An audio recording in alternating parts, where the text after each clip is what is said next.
Violence of any kind isn't the answer. You know, violence can be physical, violence can be verbal, violence can be political.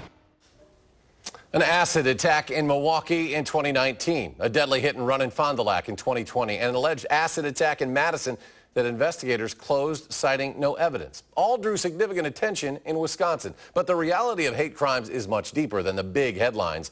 In a state of hate investigation, investigative reporter Naomi Coles uncovered assault after assault, threat after threat that didn't make the public eye. And more than that, the missteps, the errors, and technicalities that bog it down within the criminal justice system and leave official data riddled with incomplete reporting.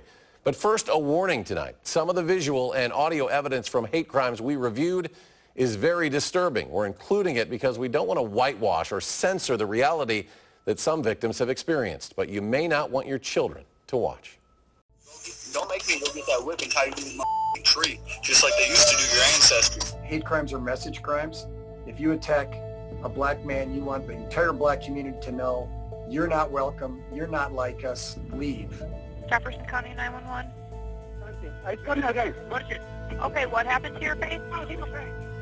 I saw somebody on Facebook said, oh, all of a sudden there's hate crimes against Asians. I mean, it's been happening forever. And in order for us to stop history from repeating itself, at some point we have to confront it.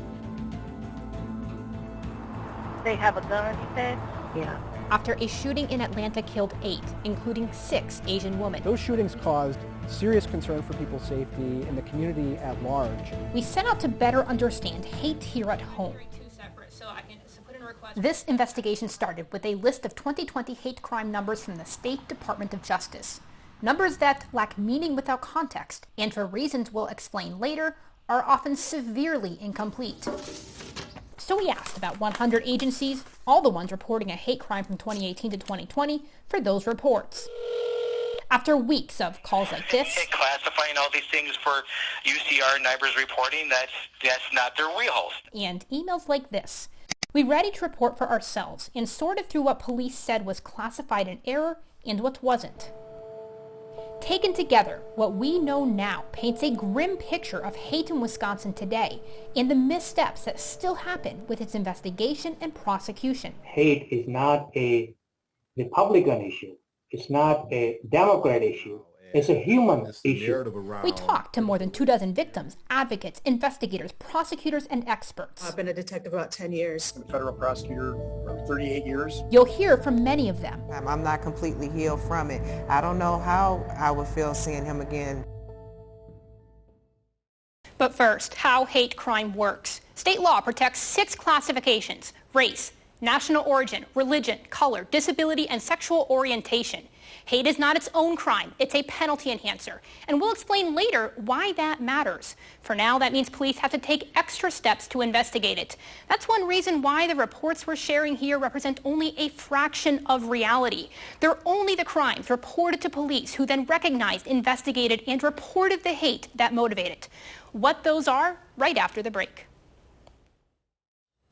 Welcome back to our State of Hate investigation. In almost every category of protected group, reported hate rose significantly in Wisconsin last year.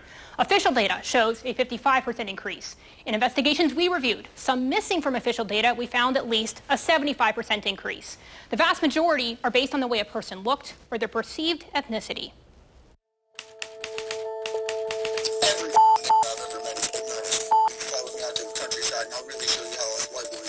Dustin Wetzel left this voice message in January for a black woman who stood up to him for using a racial slur online. I'm gonna go to your baby mama's house, I'm gonna go to your brother's house, and I'm gonna do the same thing to all of them. And I ain't gonna fucking stop until everybody in your family's fucking dead. He just took a no contest plea deal, guilty of using a phone to send obscene threats with a hate crime penalty. Race, color, and national origin are the main drivers of hate reported to police in Wisconsin, and that's by a wide margin. The bulk are threats, intimidation, fights, and beatings. We found death threats like you just heard again and again. A Hispanic woman and her mother in Dodge County were threatened and insulted with slurs by a stranger on Facebook. They told police it left them terrified, always looking over their shoulder.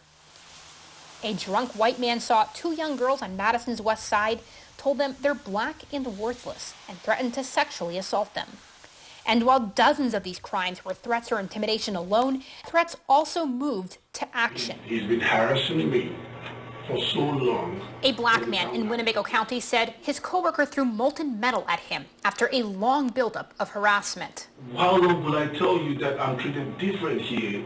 He calls me racist words. Nobody want to do anything. Not my life. And in the state's only recorded hate-related homicide case in the time frame we looked at, a Hispanic man said he intentionally targeted Philip Thiessen in a hit-and-run because of his race and because of years of his own built-up anger over racism. Navarro told detectives that he believed the person driving the motorcycle was white and that the Harley culture is made up of white racists.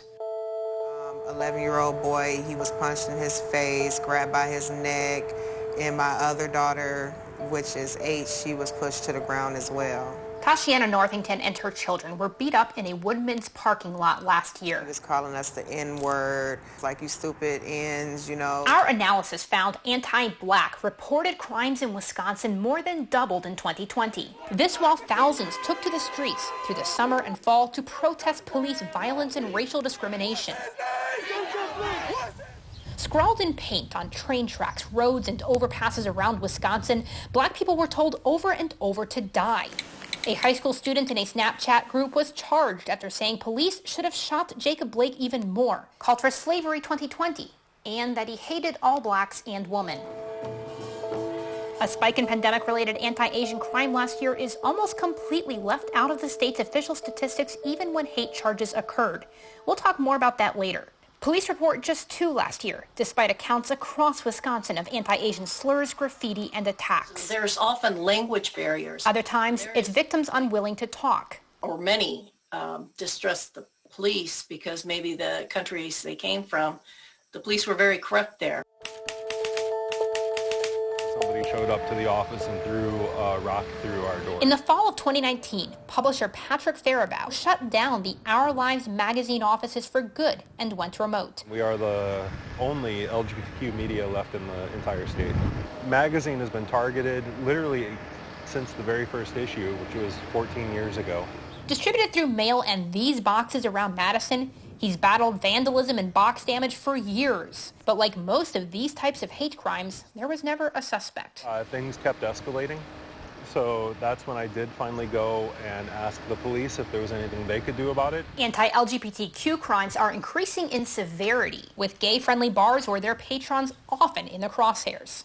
And last year, a transgender professor in Eau Claire was harassed online and told to commit suicide. It's gotten worse over the last couple of years. Sometimes, Steve Starkey with the Outreach LGBT Community Center in Madison says, a gay person's rights and safety comes down to their zip code.